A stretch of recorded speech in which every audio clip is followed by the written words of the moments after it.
เนาะพี่น้อยเนาะเปิดคลิปเปิดภาพมาบัดนี้ก็อยู่บ้าน2เงินซ่านของบ่าวเตียงเพิ่นพี่น้อยเนาะก่อนเดินทางกลับบ้านไปส่งพี่นโมเพิ่นเนาะสบายดีน้องลูกแก้มมันแตกไว้แล้วนี่ฮะเนาะผมหน้าผมตาโดยสบายดีจ้าโอ้ยเนาะทีมงานลาวใต้โดยสบายดีเนาะโอ้หากเห็นเนาะเห็นตัวจริงบ้านนี้เนาะครั้งแรกโดยเสมอเนาะอันนี้มายังก็แบบมันเสมอหวานดิแต่ว่าอันนั้นสบายดีจ้าสวัสดีครับพี่เป็นพี่นโมเพิ่นก็ตั้งมุกตั้งใจเนาะว่าอยากพบอยากพ่อทางเบาเตียงทางลุงจันเพิ่นเนาะเพิ่งออกมาจากบ้านลุงจันเพิ่นเมื่อกี้นี่ที่ไหนเนาะส่งบ่ได้ส่งบ่ได้แหมอันแดงๆอันแดงแล้วเวลาส่งเมสเซนเจอร์เนี่ยมันสิขึ้นจ้านั่นล่ะตามหมดเลยทีมงานน่ะจากโมงเลยโมงอย่าไปย่างเขาไอ้บูมันมาหลอกลวงเนาะสนุกติดตามเยอะมันเชื่อมันบ่เห็นทางน้องเมฆเพิ่นเนาะ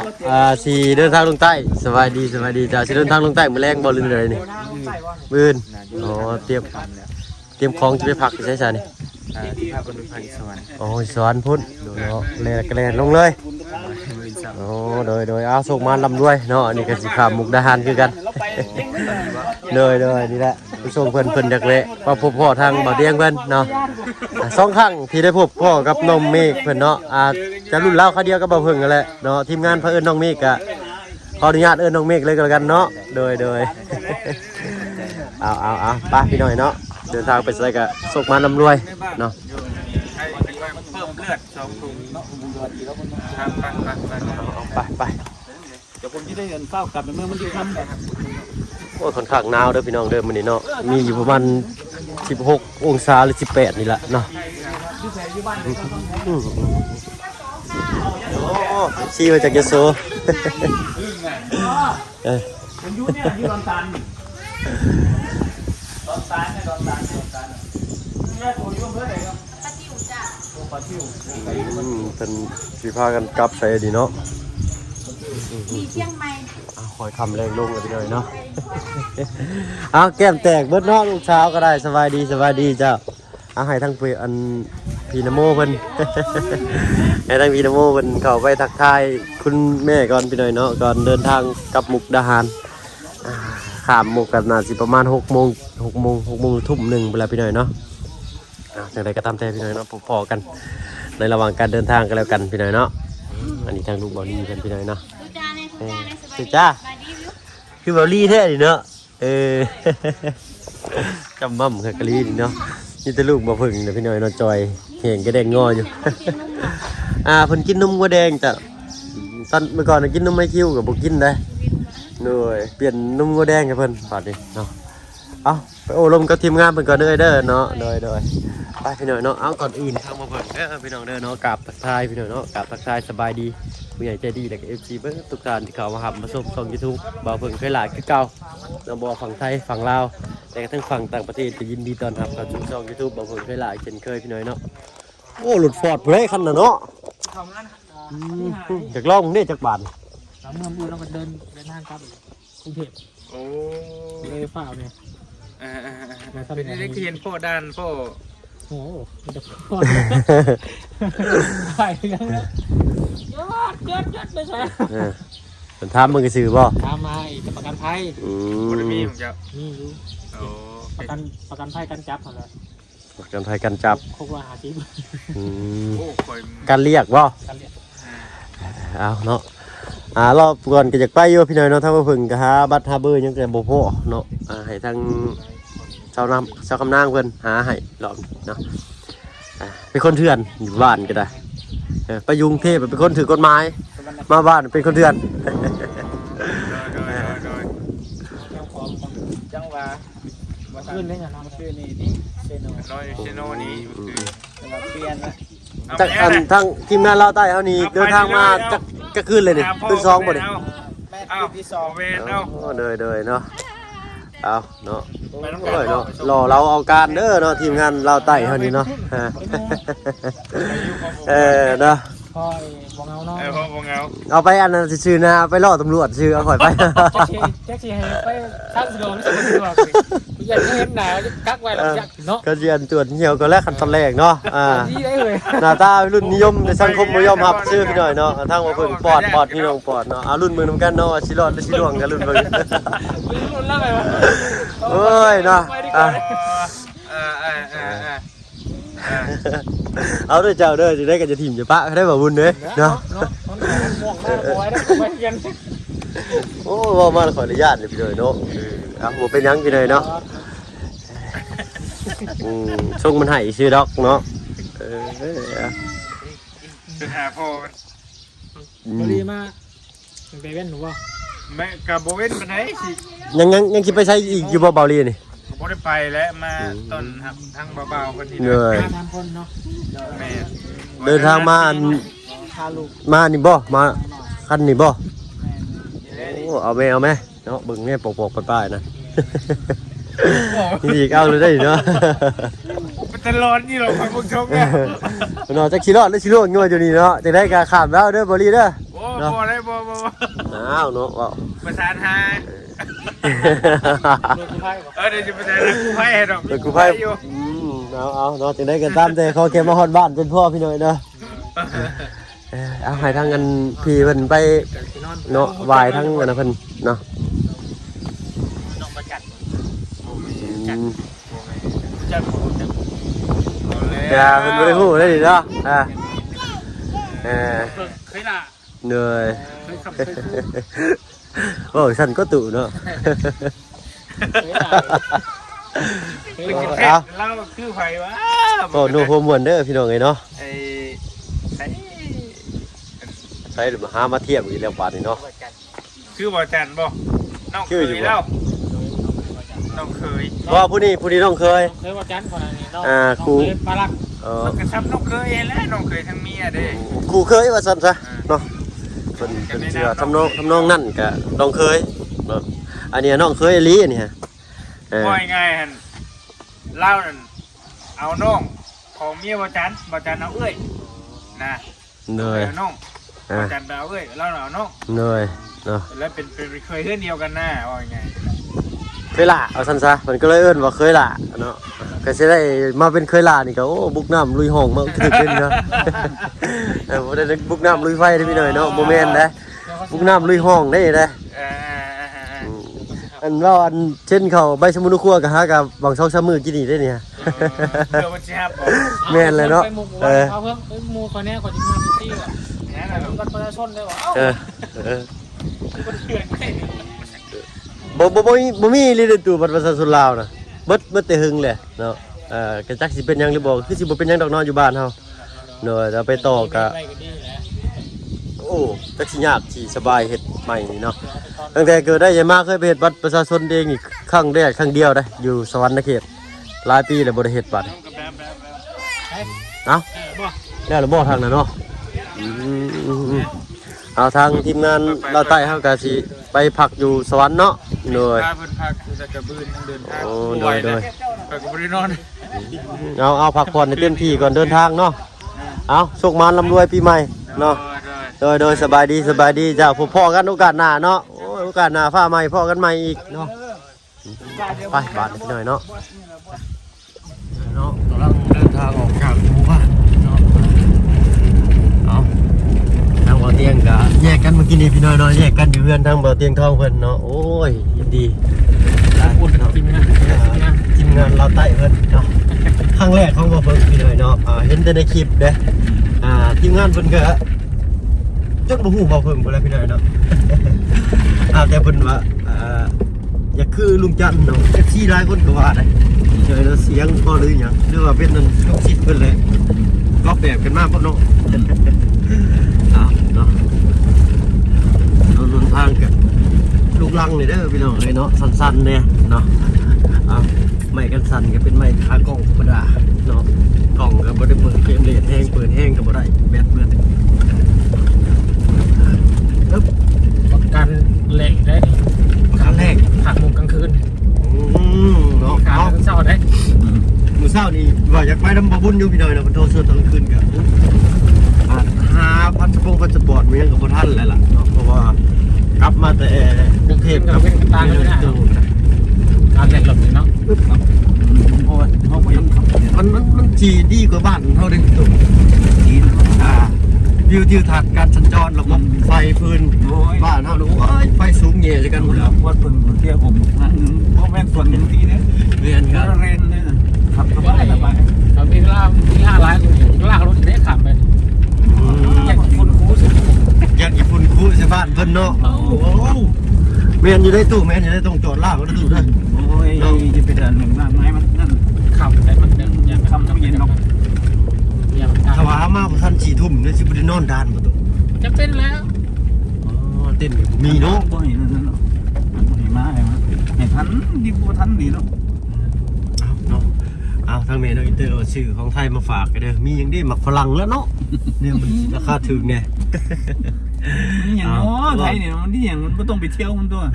เนื้อหัวมวนพี่น้อยเนาะเอาอีกครั้งหนึ่งเนาะในรอบ2 ปีที่จะได้ข้ามไปไทยว่าซั่นๆบัตรบ่าวเพิ่งก็ให้ทางบ่บุญตรวจแล้ว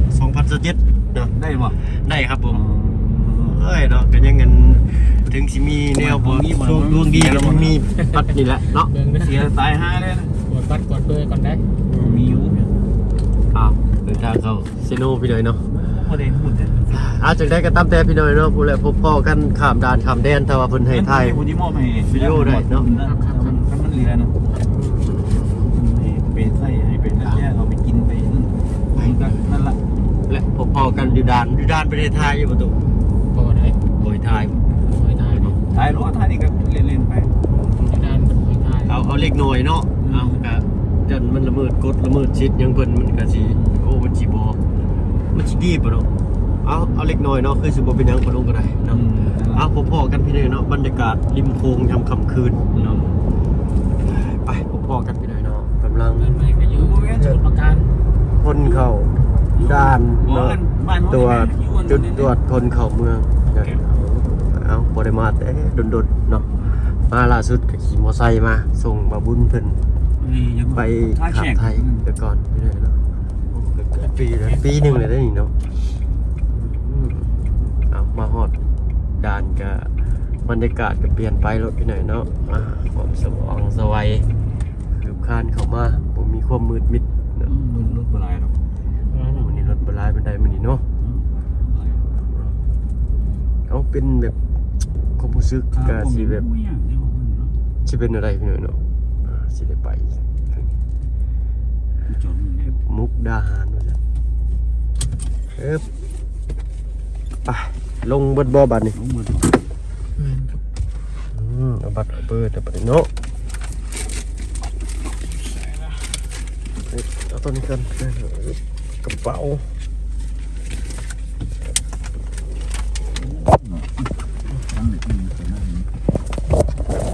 ไปเอาบัตร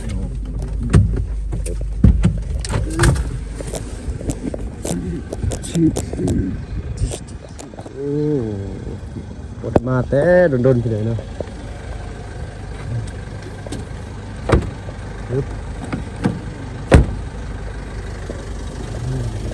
โดยสารตอนนี้2017ไปเลยนะยังขามไปขามมาได้อยู่เอาพอบุญกับขามไปมาสะดวกเนาะไว้มีโอกาสสิได้มาอีกบ้านนาบอหรือจะได้เป็นคือสิบ่อยถ่ายได้พี่เลยเนาะ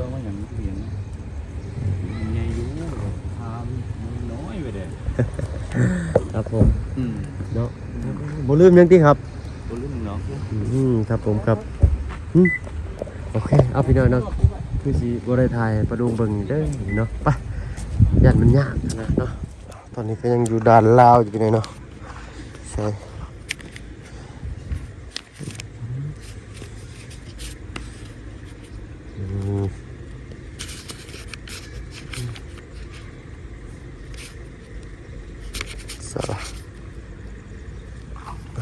ถือว่ายังใช้ได้อยู่ผมว่าเป็นก็ได้พาสปอร์ตโอ้รู้สึกตื่นเต้นอีกครั้งพี่นายนะโอเคหนาวๆเลยพี่นายเนาะมื้อนี้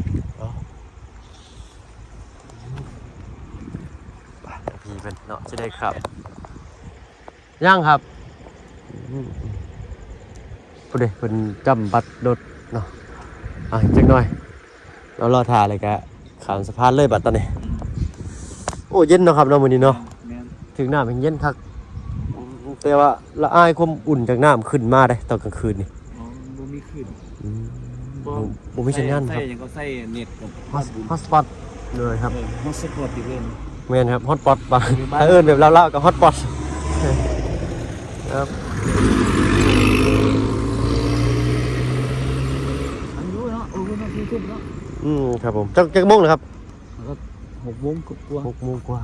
กินข้าวแล้วกินจักหน้อยแล้วก็กินอิ่มแล้วก็มา ครับผมเพราะว่ากลับเมื่อนี่หนาวเด่นต้องอาบน้ำอาบใน น้ำอุ่นอยู่บ้านบ่มีครับ มีบ่ บ่มีครับผมนี่จะต้มน้ำอาบแล้ว เอาเดี๋ยวเราอยู่ในเหมือนไผ่ทายทีนี้คือสิได้อยู่ดอก ได้อยู่บ่ถ่ายมีได้สิ ได้อยู่ครับผมเนาะก็คือสิบ่เป็นหยังดอกเพราะว่าเขาตรวจทางยังเรียบร้อยแล้วไปตรวจอีกทีนึงก็พุ่นละอยู่ด่านเพิ่นจำบัตรรถเพิ่นเนาะ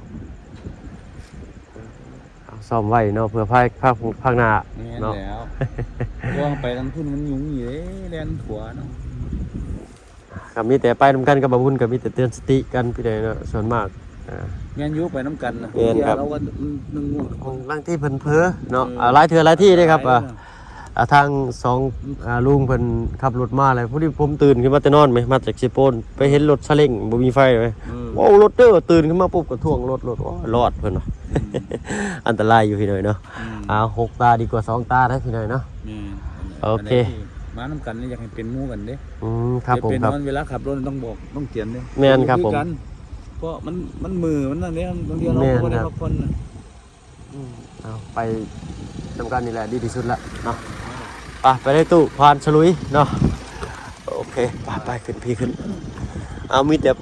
ผักสะเดาหรือว่าผักกระเดาบ้านเฮาโอ้ยของแซ่บต้นน่ะเนาะ พี่ต้องเปิดเลยทางหนาวใช่ไหม ตัวเย็นจ่อยๆคือตับโอ้มืดค่ำปานนี้โอ้ยไปพี่หน่อยนะ ดิกรอบตัวนี้ไง กอกได้ตู้ มาจากคน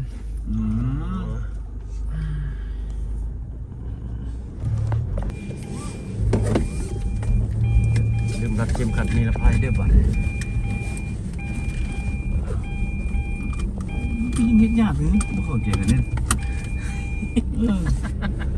ว่าเอาคอยซื้อมาต่างหากนี่อันนี้นะ อันเก่ามันเป็นยัง บ่ไอ้ตัวนี้เด้นี่เอาตัวนี้ก็พอบีบตัวนี้ก็พอ นี่สิเด้ แม่นบีบตัวนี้ก็พอ ไปบีบตัวที่2ออกยากเลยเนาะ กำลังถามเอาเพิ่นไผว่าเพิ่นว่ากั้นหายใจขับน้ำได้ชุดเลยสิ อธิษฐานเพิ่นว่าเด้ ตายเลย ข้ามน้ำห้วยน้ำคลองพอทนนึกเลยเนาะอันนี้ข้ามน้ำ เริ่มต้นเนี่ยไปกุดได้เนาะ ตู้เลยเนาะเอาในรอบ2 ปีเนาะได้ข้ามสะพานมาอีกทีก็โอ้เหมือนกันกันเนาะ ดีหมด โดยเจ้าแต่มาแต่พุ่นก็หอย2 ปีได้ตู่ ว้ายมันยังนี่ใจขาดแล้วกั้นเมื่อกี้น่ะ อยู่กันแบบนี้บ่ครับ กั้นแล้วเมื่อกี้น่ะนี่บอดเพิ่งเจ้าลูกน้ำจากกิโลเนี่ย มันโอ้นี่ได้ประมาณ4 กิโลนี่3เนาะ2-3พุ่นแล้วนี่เลยบ่ครับหรือ ป ประ ระ มา มา ณ ณ นี้3 กิโล 3 กิโลครับ ตายซะแล้วต้องเคลียร์ออกกันกี่เนี่ยล็อกมัน เวลาไปเดินฟังนั่นก็เป็นตลาดอินโดจีนบ่ครับนะ อันนี้มันเป็นอันนั้นแล้วก็ตั้งกินข้าวแล้ว โอ้ครับผม สินดาก็ทัก เห็นก็ที่มันมีไฟของผมผมก็เข้าใจกันนี่ว่าเพื่อนตาม ถูกพวก เอาในหมู่บ้านมาด้วยเนาะ เย็นเช่น เนาะรู้สึกว่าตื่นเต้นอีกครั้งหนึงได้ดิบริเวณ14อีกครั้งนะครับผม เปิดฟังไทยนู่นอาหารการกิน โอ้หลายฟ้าหลายปีนี้บ่ได้มาเนาะ แล้วผมมาจากปีแล้วเนี่ย 2 ปีแล้วครับบ่ได้ขับมาฟัง เขียน นะฮะ เขียนไม่น้ำคงปุ้นโอกาสหน้าเดี๋ยวให้พาครอบครัวมาไหวแล้วกันมาเข้ามาได้ภูมโนลม อ๋อภูเขามโนลมเมื่อก่อนก็ขึ้นอยู่ครับผม นั่นละ ขึ้นบ่อยอยู่เมื่อก่อนครับ ภูเขามโนลมนี่มันเป็นพญานาคอยู่สุ่นเป็นผูกเอาอย่างก็เอาฝ้ายผูกอันแดงไว้ผูก ครับผมเมื่อก่อนสิอยู่ นี่แหละมุกดาหารน้ำป่าเพิ่นสิพายาย คือล่ะ ขึ้น กับ บ่อย พ่อกับน้ำอ่ะริมแม่น้ำโขงด้วยคุณอ่ะ โอ้แวะแซ่ซูชิจักกล่องนี่คักอยู่ได้นี่เนาะ เดี๋ยวไม่กินเที่ยวบอกว่าบุญ ยังอยู่ อันนี้ยัง เมื่อหนา เค โทร ยเนาะ หาหมูอยู่หมูเป็นหมูรุ่นน้องอยู่อำนาจเจริญ อืม มาขามาได้เด้อผมจะเลี้ยงเรา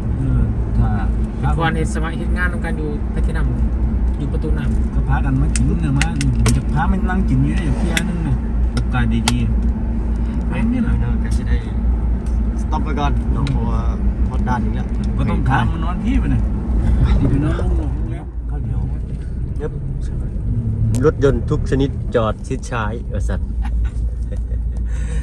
ยังบ่ลืมพี่น้อยเนาะยังบ่ลืมภาษาไทยอยู่ปึ๊บ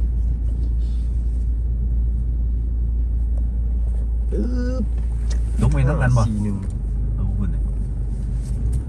พี่น้อยเนาะเพิ่นคือสิปล่อยถ่ายคลิปถ่ายภาพเลยเด้อบาดนี้เนาะเขายันเพิ่นว่าให้ไปพี่น้อยเนาะจึ๊ก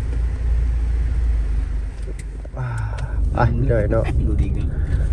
ไปบาทนี่เนาะเดินทางมาฮอดเป็นขายยังนั่นขายปลาหมึกตัวนี้เนาะ46 บาทไม่นี่ไปพี่น้อยเนาะเดินทางออกจากจุดตรวจคนเข้าเมืองเนาะฝั่งมุกดาหารฝั่งไทยครับรถพอว่องหลายขนาดโอ้ในรอบ2 ปีครับผมตื่นเต้นอยู่ครับผม โอ้ยเกลื่อนเลยเขาอ่ะครั้งแรกเอาละจบจบงานไปก็ได้นะ เอาแต่ว่ามาเป็นรถส่วนตัวจังซี่ก็สะดวกสบายพี่น้อยเนาะ แต่ผสมกับบ้านแล้วป่ะ แมน เอาบาดนี้ห่วยขามมาฮอดพี่เลยขามไปกรุงเทพแล้วเป็นยังบ่บุญ2 คนเฮา ค่าลอย โอ้ปีใหม่ซัมซุงนี่รถติดอยู่ได้นี่เนาะวันที่4มื้อนี้ เพราะนั่นเป็นไรดอก ขับมารถสโตกะสะดวกสบายเนี่ยเพียงครับ เอา ถ้าว่ามารถทั่วรถยังนี่ก็คนหลายเนาะก็รอท่า ปิดบอกให้ ปิดเลย ของน้ำมัน เอาของน้ำ นั่งหมุนบ่ เอาอย่างอีกบ่เอา ฝากเงียวกัน ฝากเงียวกันเนาะเอาพี่เลยเนาะฝากข้างทางรถประตูโอ้สินค้าจอดได้อยู่ นี่ เข้าปั๊มอยู่แล้วนี่เนาะปั๊มปิด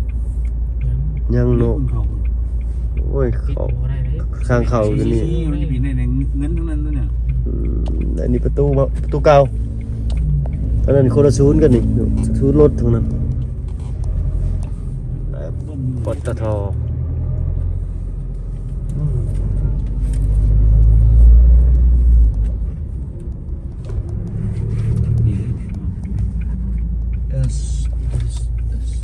คักแต่ห้องน้ำอยู่ฝั่งไทยนี่ละบ้านเราต้องเสียได้ ที่เขาว่า เงี้ยวเลยกดเงี้ยวมาดิบุเงี้ยวเลย ไปเข้าห้องน้ำก่อนบัดโอ้บรรยากาศเดี๋ยวโอ้โหจะแจกเดี๋ยวไปหน่อยเนาะแต่ว่าเบิ่งกันสิขอตัวลำลาก่อนเด้อพี่น้องเนาะพอคลิปหน้าเนาะสำหรับคลิปนี้แต่ว่าเบิ่งลาแล้วพี่น้องเนาะสบายดีจะไป ไปทำงาน พอกันพี่น้องเนาะดีแม่งเบิดทุกคน หาเงินมาค้ำ ตื่นเต้นเนาะในรอบหลายปีที่บ่ได้มาเก็บ